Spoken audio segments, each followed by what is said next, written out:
The broadcast is now starting. All attendees are in listen-only mode. Good afternoon and welcome to a special presentation from the International Testing and Evaluation Association. Today's webinar is Cybersecurity and Information Assurance, presented by Mr. John Jorgensen. Thank you for taking time out of your day to join us. We will be recording this webinar, and it will be placed on the ITEA website for future viewing. For those of you that have participated in a GoToWebinar, you know the commands, but I'll review them for those who have not. You have an attendee view window. The interface is made up of two parts. The viewer window is where the attendees see the presenter screen. The viewer window can be resized by clicking and dragging the lower right corner. The control panel is where attendees can interact with the presenter. Clicking the arrows on the grab tab opens and closes the control panel. The audio pane gives you two options on your audio. You can either use a telephone and conference in via the phone number given there. It'll give you a dial-in number, an access code, and an audio pin if that gives you better sound quality. Or you can use the microphone and the speakers if your computer has those installed or attached. The chat window can be used to communicate with the presenter during the presentation. If you have questions, please type them in there. We'll get to the questions at the end of the presentation, but as you're going, feel free to type in questions there. If you have any other issues with the presentation or the sound quality, type that in the chat window as well, and we'll try to address it as best possible. You can also auto-hide the control panel by checking it on the drop-down under the view. Okay, if you want it to remain open, uncheck that. Okay, that's a primer on the control window.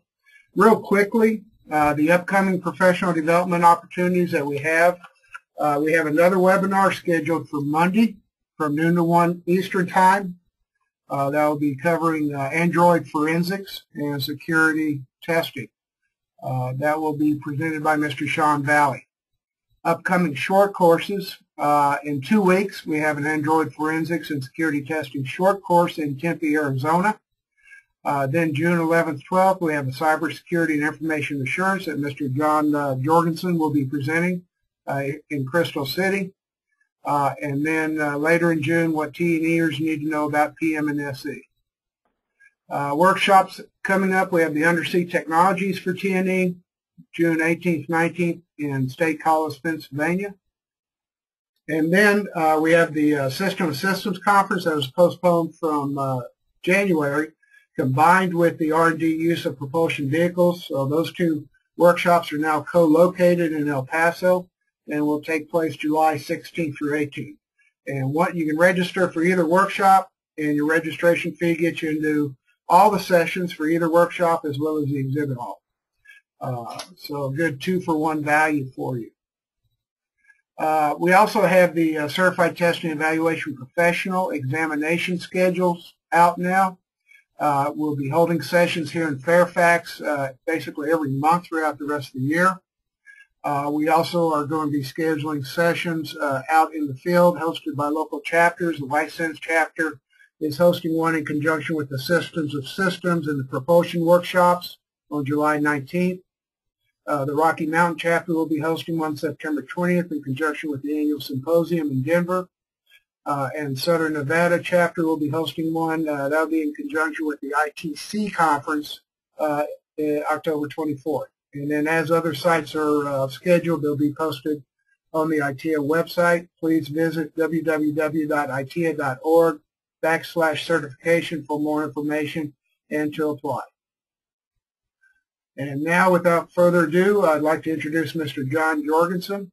Mr. Jorgensen is a Naval Academy graduate with degrees in political science, electrical engineering, and information systems resource management. His Navy experience as a surface warfare officer spanned most security domains. His MITRE experience has filled the remaining gaps with systems architecture, security architecture, and risk management practices. He has spent the last several years in dedicated work on system security engineering with close focus on metrics and measurability. So now I'll turn the speaker over to Mr. Jorgensen and enjoy your webinar. James, thanks very much. I'm very happy to be here at the sunny and beautiful ITEA headquarters here in Fairfax, Virginia. For the folks on the webinar, welcome to today's session. We're going to talk through many of the issues associated with cybersecurity and information assurance during today's session. This is a very broad and deep subject area, so we will have some subjects that are a little bit deeper than others, but what I'm going to do is I'm going to try to give you a flavor for the things that are important to testers, and then I'm going to give you a pointer off to the course where you'll have some deeper and broader experience with these particular subjects.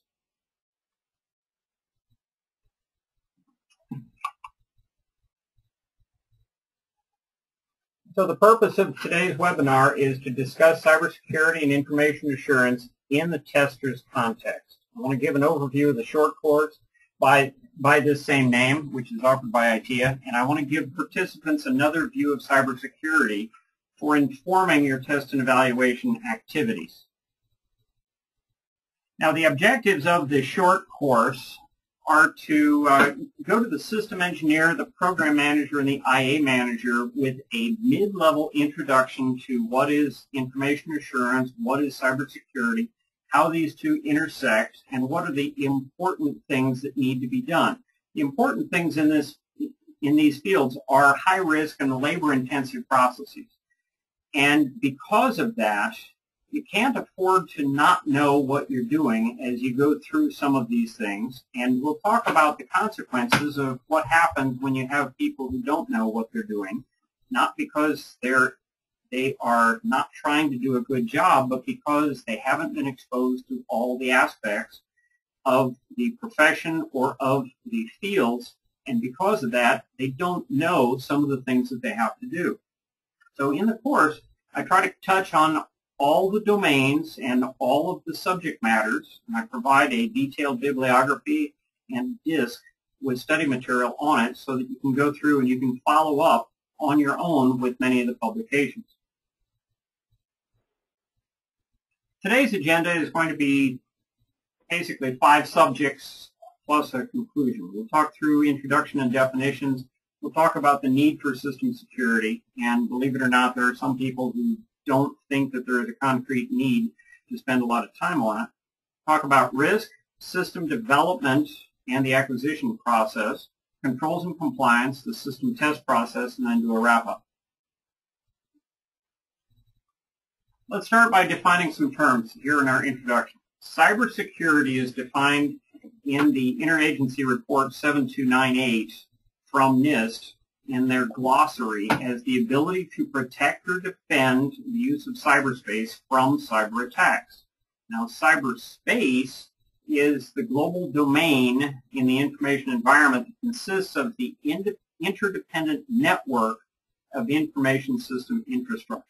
Now, this includes a number of different aspects. And so effectively what it is doing is it's calling for you to be able to secure those aspects of networked communications that allow you to do your job and do it well. Information assurance is a further refinement on assurance. So let's talk about assurance just a little bit. It's a measure of the confidence that the security features, practices, and so on of an information system accurately mediate and enforces the security policy. So it's effectively you thinking, how well are we really doing this to ensure that what I'm working with, that is the system or the system of systems, is adequately protected and satisfies my security requirements so that I can proceed. as an additional factor on that, information assurance is the measures that protect and defend information and information systems by ensuring availability, integrity, authentication, confidentiality, and repudiation. So it's the big five that you have to worry about there. These measures include providing for restoration of the information systems by incorporating protection, detection, and reaction capabilities. And these are things that I'm going to talk about in the section 5 here today, of today's webinar, as specific to test and evaluation operations. When you get into information assurance or cybersecurity, you've got a number of documents that you have to be familiar with. What I'm showing you up there is the IA policy chart that you get from the particular website that's down at the bottom in my source line. This is the universe of the applicable documentation and directives that are out there. This is directives, policy, guidance, regulation, some law included in there, but what this is about 190 different instructions, directives, definition documents, and things like that that are broken up into different domains within information assurance. When you go to that particular website there on iac.dtic.mil, you pull this particular document up as a PDF and it's live. It allows you to go to the unclassified documents by clicking on the particular titles in this document. I would encourage you to do that. If you're unfamiliar with this policy chart, I would encourage you to go to this site and pull it up in order to find some of the policy documents and directives and regulations and policy that you may or may not be fully familiar with. This gives you a one-stop shop for getting to all those documents. The key, though, is you have to be familiar with all of these domains. It's not necessarily required to read all 190, and oh, by the way, that number is incomplete. I had a conversation with one of the fellows who takes care of this several months ago, and he said that there are another 40 documents that they simply can't fit onto the directory here. So there are other things that you have to be aware of also in this particular field. But this is the universe of those documents that apply to cybersecurity and information assurance as we currently know those disciplines. So let's talk about where these two things intersect. IA and cybersecurity come down to a number of different domains and activities. And when you look at how these come together, these are all the domains of information assurance or cybersecurity. And the cybersecurity, that is the ability to protect and defend use of cyberspace from cyber attacks, is those things that are marked with a blue dot. Those are the things that are directly applicable for cybersecurity activities. When you start talking about information assurance activities, that's where the light blue dots come in, and that's effectively the rest of the picture. That's all of the domains here. There is intersection there that comes down to how you make the two activities work together, and that really is the human engineering inside your organization for making policy, procedures, and practices coincide. When we look at the activities, they can be cataloged as common processes inside your organization. On the left side, you have example U.S. government processes for cybersecurity and information assurance. Those are taken from a FEMA directive document from 2009 that was actually particularly well written.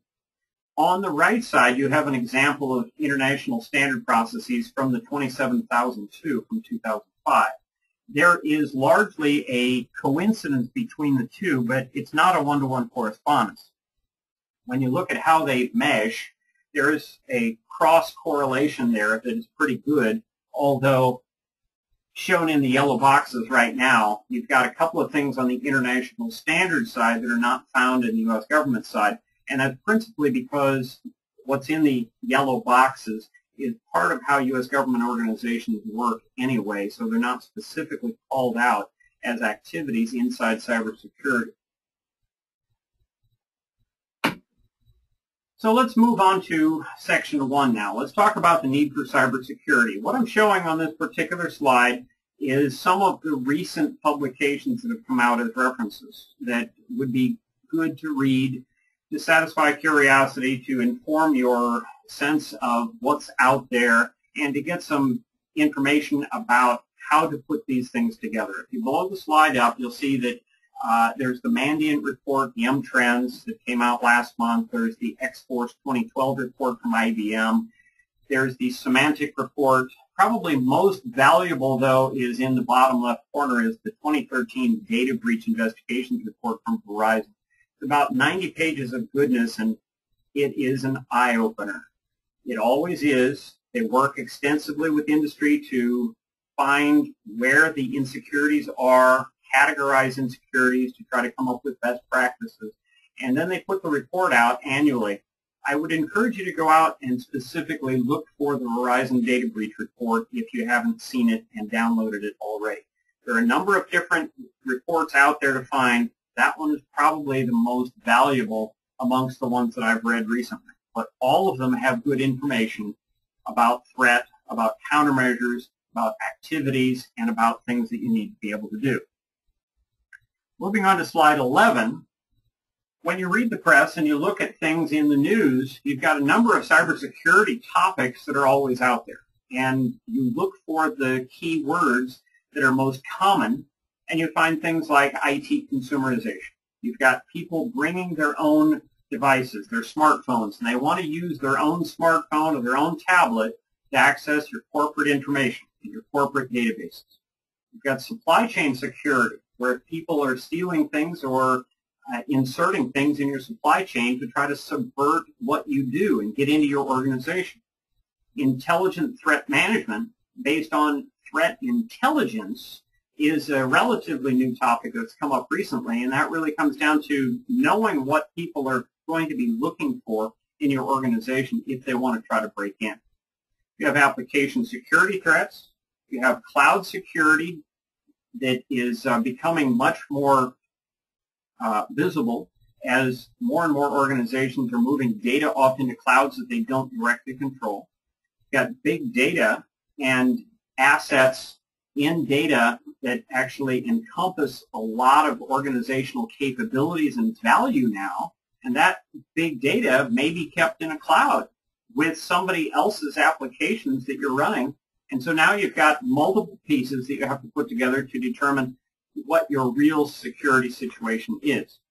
You have to have talent hired into your organization to be able to manage this type of complexity. And you've got to have privacy programs and social media policies in place to make sure that you can minimize threat to your organization and to your people. But even if you do all that and you take all of the due diligence actions necessary for all of these items, there's still the bad guys waiting for you out there. Now here on slide 12, recent news and events includes a number of different things. And these are only from the last month and a half or so. I took these headlines from the New York Times. So you had last week, the Associated Press's Twitter account was hijacked and used in a hoax. That is, the word was put out through Associated Press's Twitter account that there were explosions in Washington, D.C. Near the White House and that the president had been injured. It hit the stock market pretty hard for a period of about 15 minutes until it was established as a hoax, and then the stock market recovered. But in the meantime, it was still something on the order of $140 billion worth of value that simply vanished from the stock market during that particular trade day. There was another event about 3 weeks ago where a Dutch man was apprehended for running the largest distributed denial of service attack ever positioned in the wild against an organization called Spam House in Europe. Spam House identifies and tries to out spammers. That is, people who are trying to sell you illegal Viagra and imported Romanian pharmaceuticals and all sorts of interesting things. All you have to do is click on this link, and we'll take you there, and we'll sell it to you cheap, honest. Well, Spam House does that, and this Dutchman decided, as part of his underground activities, he would try to stop what they're doing. And so he implemented probably the new standard, which is about 10 gigabit per second traffic flow as a dedicated distributed denial of service against his particular target using a botnet. So he was able to do that, and that's something we're going to see more commonly.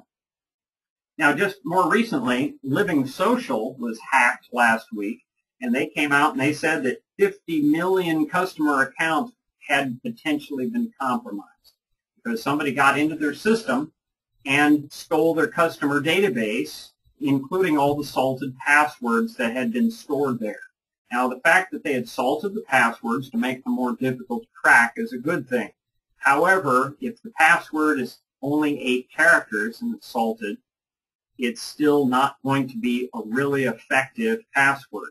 The real danger then is that password reused by that same customer on other accounts. We'll get to that and passwords a little bit more later. There was a case in Lebanon where a hacker got into a courthouse database and put the witness list for the people who were going to testify, hidden witnesses, protected witnesses, who were going to testify against opposition figures in the ex-premier's death, the assassination of Prime Minister Hariri from 6 years ago. And that list was put out on the internet.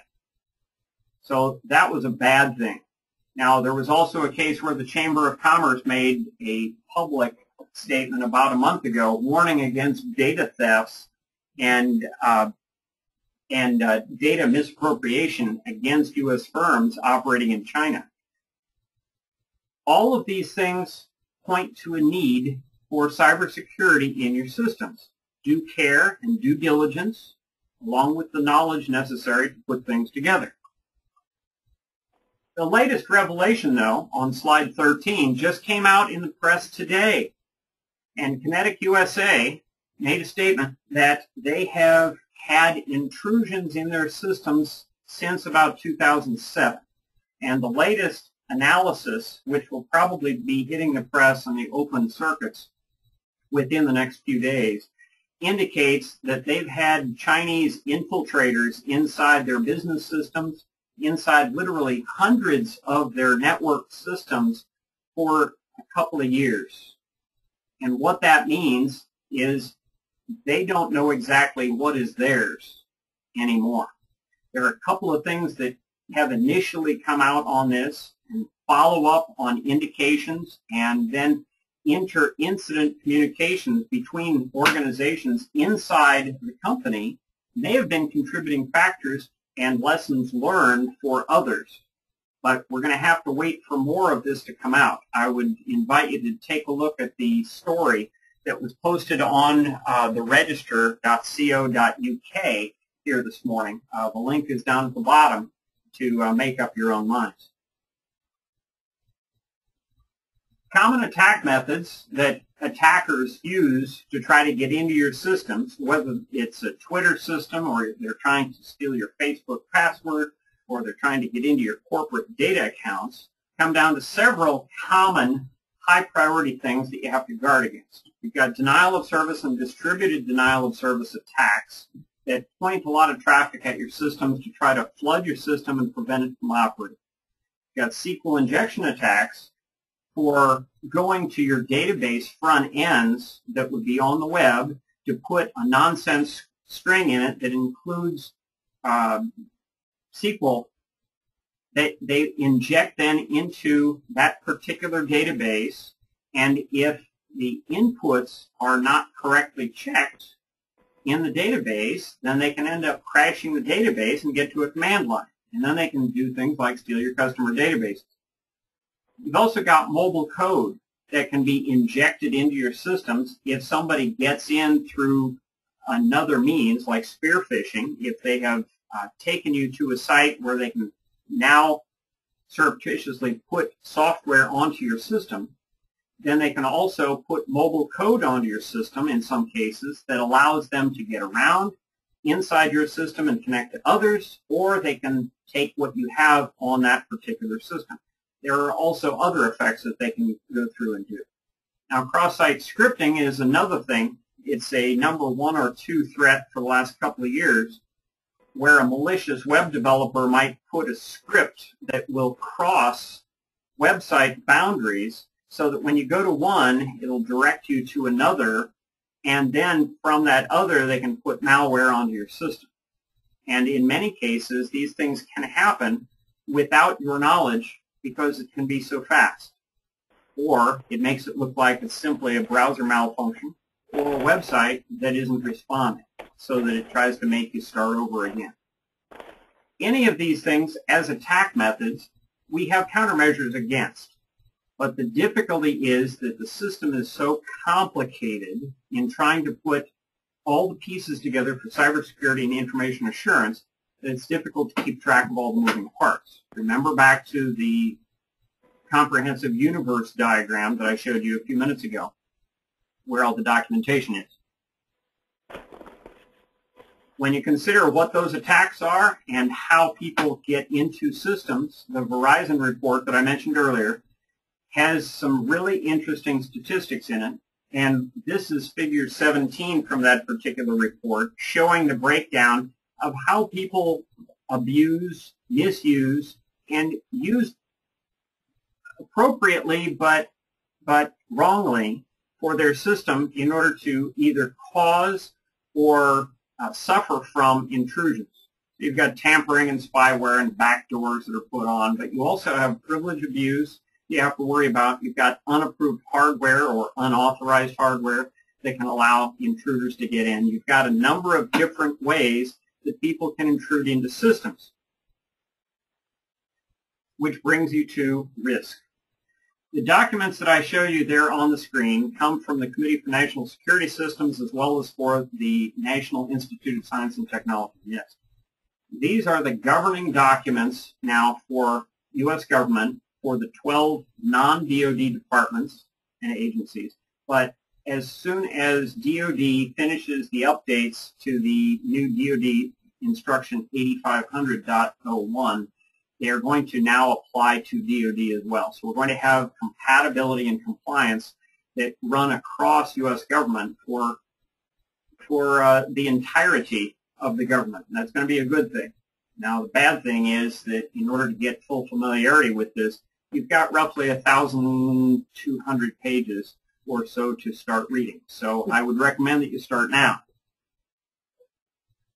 The risk management framework is the fundamental building block upon which the rest of the NIST publications rest. The Special Pub 800 TAC 30 and the 37 and 39 is a series that define what they call the risk management framework. It's a structured but flexible approach for managing risk that breaks things up into 3 different levels. And it shows organizations how to frame the risk in terms of what their organization does and how they do it, how to assess risk within that context, how to respond to risks that might happen to occur after the assessment is made, and then how to monitor those risks over time so that they know exactly what's going on in their context. On slide 18, this is the tiered risk approach that they put forth. The bottom tier, tier 3, is the information systems that you actually deal with. So these are the things that you've got on the desk, or they're running in the industrial plant, or they happen to be the controllers that operate your elevators inside the building. At the next level up, you have the mission and business processes that you have to keep track of. So of the 152 machines that you have on your production floor, those implement 3 business processes, for example, that keep the business floating because they keep your production lines running and they allow you to do the monitoring and compliance checking necessary to stay within the bounds of the law. If those systems were compromised in any way, what would it do to the rest of the business? So that's where tier 2 comes in. Then tier 1 is the organization level. So if my systems were compromised because of X, Y, or Z, and I can't do the following things, and my production stops, that means that my revenue flow stops. What does that do to the organization? Well, let's see. We've got about 6 days worth of cash flow on hand at current rates, and we have a ready credit line that can give us another 10 days worth of cash if necessary. But that means that in 16, maybe 17 days, business days, we're going to have another infusion of cash if we haven't been able to recover by that time. So you're thinking in terms of what happens to my machines and my devices, what happens to the processes that those machines support, and then what happens to the organization if the machines that support the processes go out of operation and business has to make do without them. Because in many cases, you can't do without the machines. If you take a look at the NIST Special Pub 800 Tech 30, it will give you a detailed read on all these things, and this is important for you to understand. So again, looking at the whole thing, the risk management process is frame the risk. What is your context? Address the risk. Figure out what it's worth to you and how much risk you're willing to put up with and how much you can tolerate. Respond to it in the event that you can't tolerate over a particular level, and then monitor to keep track of what you have. That leads us up to system development, because now if you understand your systems and you understand your organization, as you have to be able to implement the risk management framework, now you can start incorporating risk and risk management principles into your requirements development so that as you put the system together, or as you put systems of systems together and you understand where your data is and what your repositories are and so on, now you can start putting these things together as part of both functional and non-functional requirements to look at how things interact with one another. The interaction is very important. System development process on slide 21, this is directly from the DoD Instruction 5000.02, is multi-stage, and this is where you're going to start looking for places where you can insert security requirements. This is not just the security of the system. You also, as part of the risk management framework, have to look at security of the processes and security of the organization.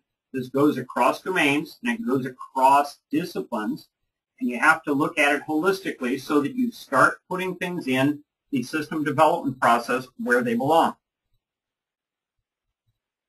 When you look at the DoD acquisition process, slide 22 is a view of the eye chart that I generated last year for all of the products required in a DoD systems acquisition.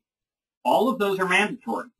And you'll be able to make out, if you blow up the slide a little bit, the little crosshatches that are on some of the products that are listed there. And each one that has a little crosshatch is related to system security, or system security architecture, or system security engineering.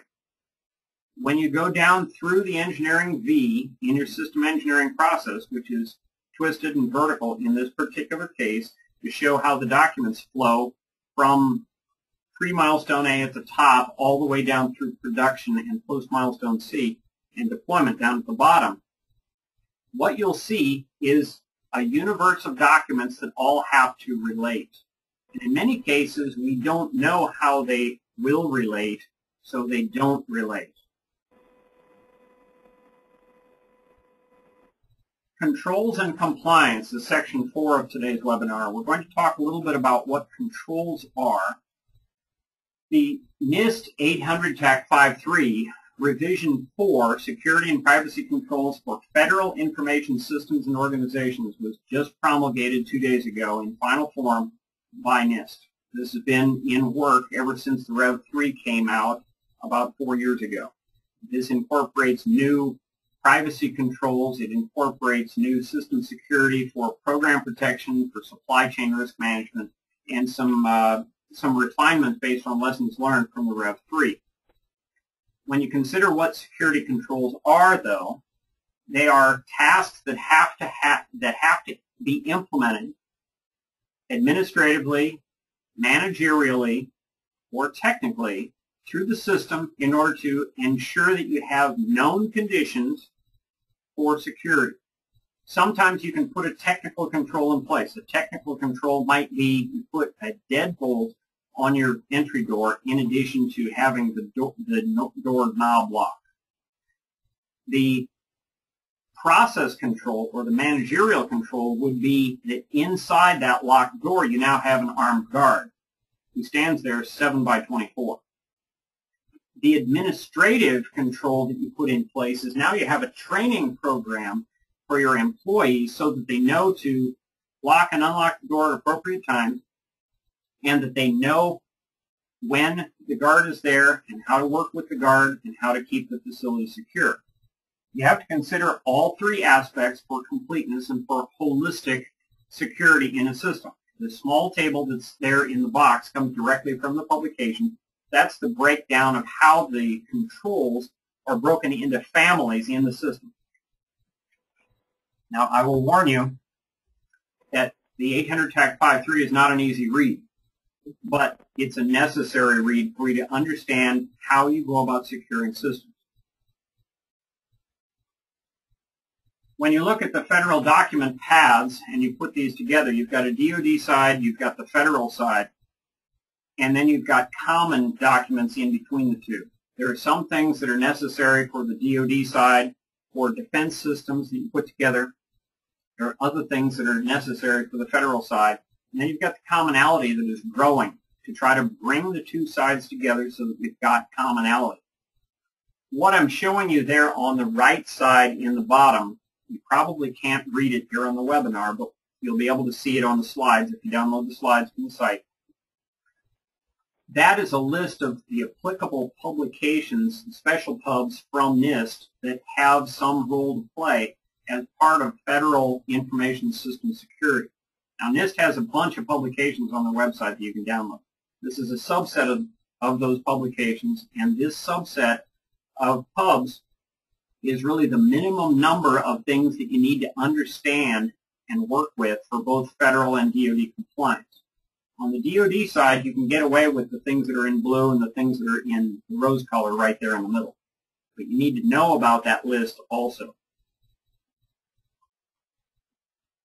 So let's get up to how does this affect me? I'm a tester. All this should be done before I get the system, right? Well, those are things that you have to consider, because if you know where the system is coming from and you know what the system requirements are, that is, assuming that you've been involved in the system development or up to the point of test now, so you've got the depth with the system to understand it, now you can start looking at the aspects of the system that enable it to allow the mission or the business processes for the organizations to move forward. Because remember, nobody puts a computer system out there or an information system or any kind of information technology without a purpose. It doesn't go out there for its own sake. You don't put IP addressable limit switches into an elevator system simply because you can. You put them in there for a particular reason, and they've got something to do with it. But the information technology that's put out there has to be safeguarded and considered as the critical enabler for the reason behind it. So the reason for the elevator is not the IP addressable limit switches. The reason for the elevator is you have to move people or cargo from point A to point B vertically. If the IP addressable device is attackable by someone who wants to do that, and you have left a channel open to it, what that means is your business process may not be able to occur if you can't get cargo or people from point A to point B vertically. That's where you have to consider, as a tester, how to look at information assurance and how to consider these critical enablers, which are our little IP addressable devices and computers, so that you can put things together in a way that can be tested effectively. You can't really test information assurance, but you can test system quality, and the system quality gets down to in how many ways can I possibly attack or cause defeat of the system. The greater the system quality, the fewer ways you've got to attack that particular system. And this all comes down to functional testing. So let's move on. I talked earlier about cybersecurity activities, and I talked about controls. When you look at this particular slide, inside the circle is the activities that your organization is going to be executing. Outside are the intersecting control families that come together to support those particular activities. This is the ideal. When you start putting more functions together, though, you can break down the families of controls into their functional segments that allow you to do particular things. So on this particular slide, on slide 27, in the green around the periphery, now you've got the functions. These functions are actually defined by SANS.org and their partners in this. They work with about 24 different organizations to every year put out the critical controls list that they put out for industry to use so that you can try to get a better handle on how controls can be implemented. Rather than looking at the complete catalog of 800 controls and enhancements right off, you start with the critical controls list from SANS, and you can start breaking things down into the 20 categories necessary to understand how to look at things. So the first category, for example, is the system can inventory and understand all of the devices that are attached to it and that are addressable to it. That has half a dozen different controls that answer to it, and those controls have everything to do with being able to address IP devices, to understanding what your inventory is, to knowing how things go together. That's the idea with this particular diagram here, because now you've got the families that go together. But on the outside of that, on slide 28, now what you have is the opposition coming in. So you're executing cybersecurity activities on the inside. Those go to control families that you actually do on the next line out, followed by, in the green, those are the functional decomposition of those controls for the things that you can do now with the secured system.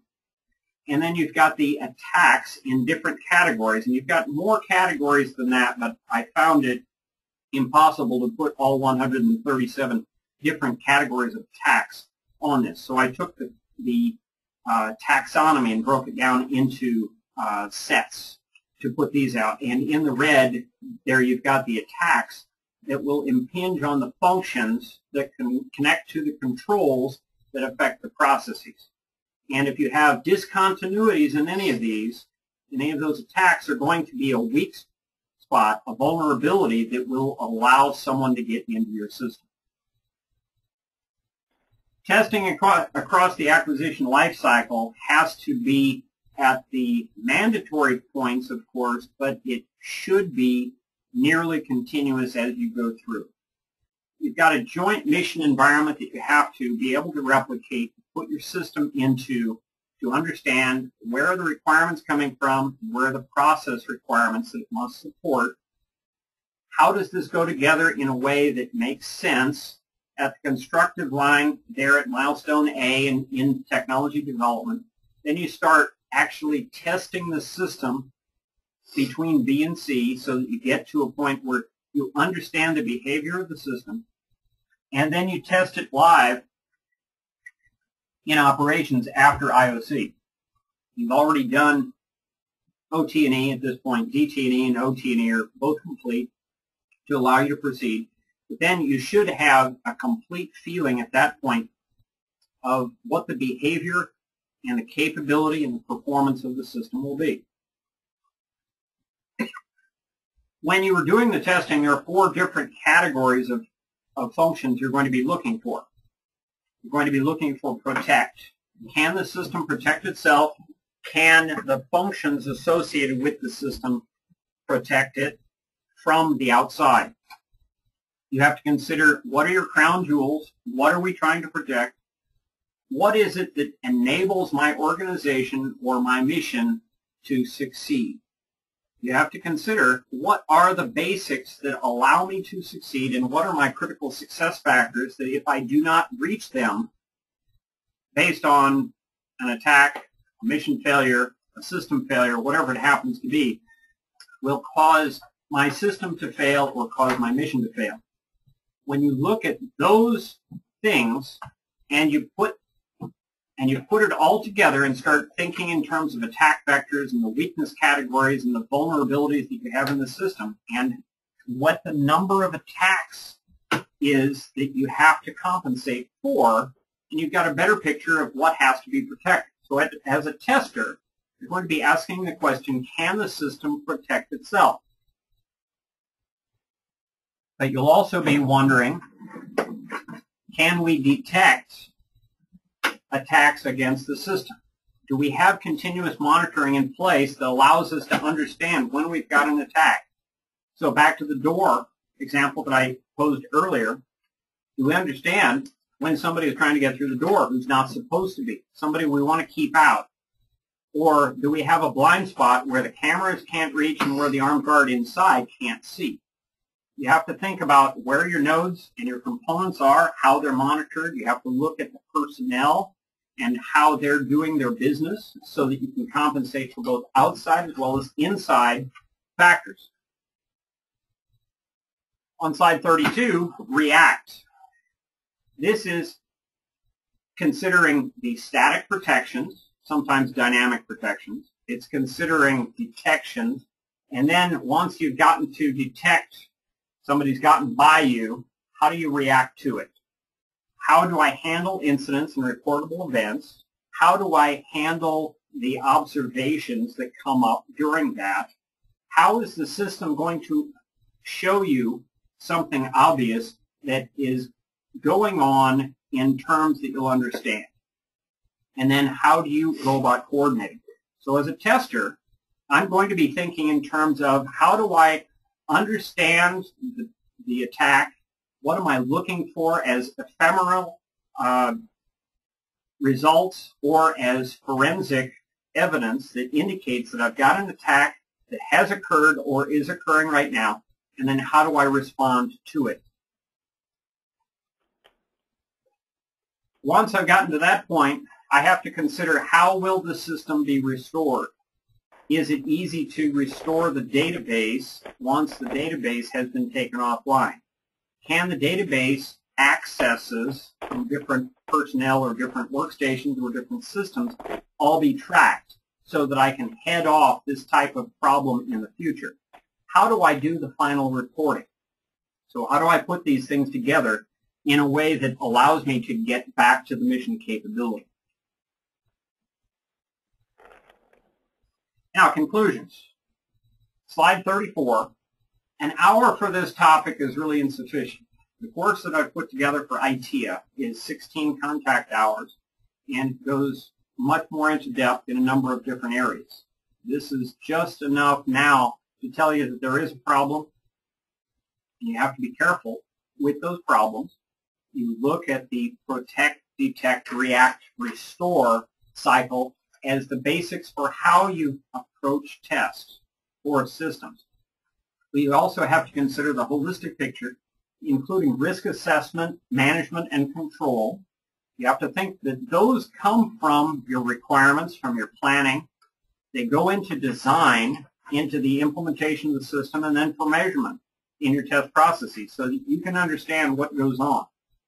Now, fundamentally, any system that connects to other systems, by any means, whether it's TCP/IP or serial or by SneakerNet, is going to be vulnerable. And this is where you put controls into place. And as testers, we have to think in terms of what those controls are.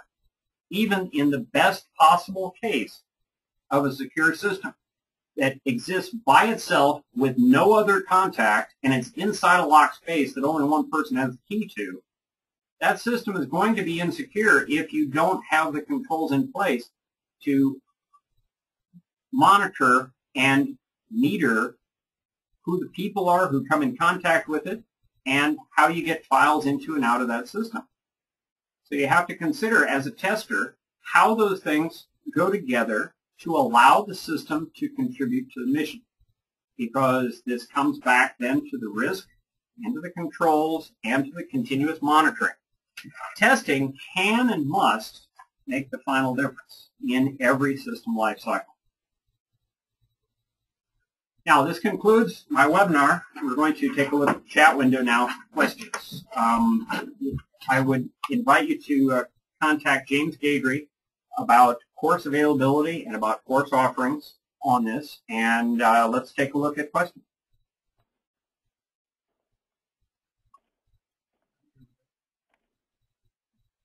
The first question is there any information on whether the DoD will eliminate testing as a means of saving money for the budget? I've heard nothing about that, and I would think that that would probably be the single most unwise thing they could do. There are legal requirements in place that govern exactly how and why DOT&E does its job, and the fact that DOT&E exists is due to particular legislation. Systems are not allowed to be deployed without going through DOT&E. Now, DOT&E took a budget hit in the sequester just like everybody else did, but I have not heard of any effects on programs that would actually truncate training, not training, test and evaluation in the formal process.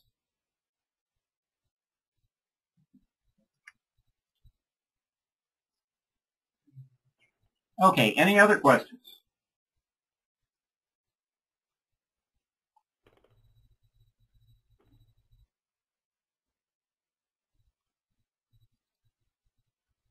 Okay, I'm not seeing any more questions coming up. So, James, I propose to put this back over to you. Okay. All right. Thank you very much, John. Excellent presentation. Like I mentioned earlier, the webinar is being recorded, and it will be up on the ITEA website within a few days. There'll be a email that will go out announcing its availability to everybody.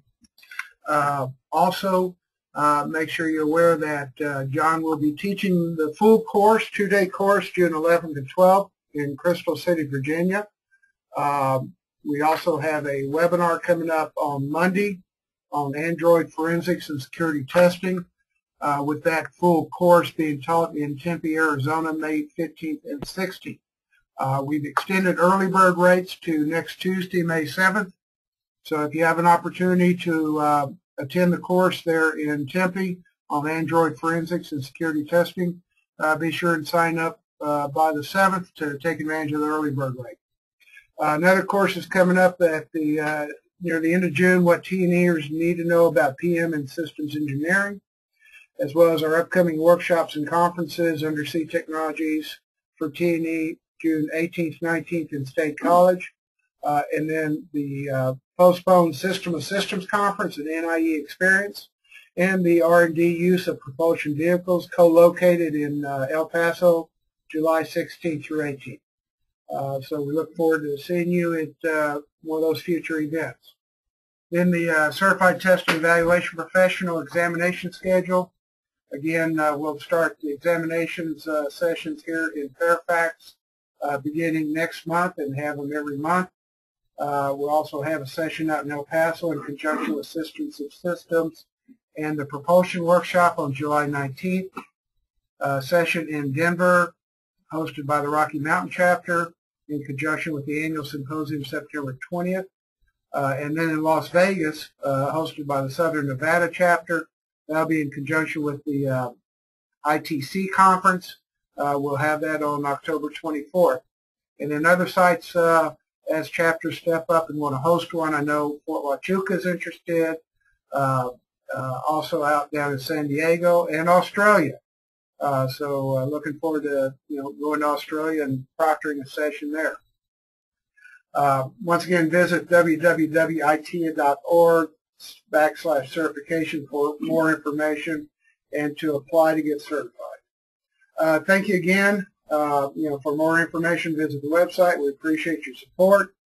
We appreciate John Jorgensen taking time out of his day to come in and present for you. Hope you got some good information and stirred up some interest. Hopefully we'll see you in the full course on June 11th. If you have any questions, you can email me or John, and hope you have a wonderful weekend. Thank you.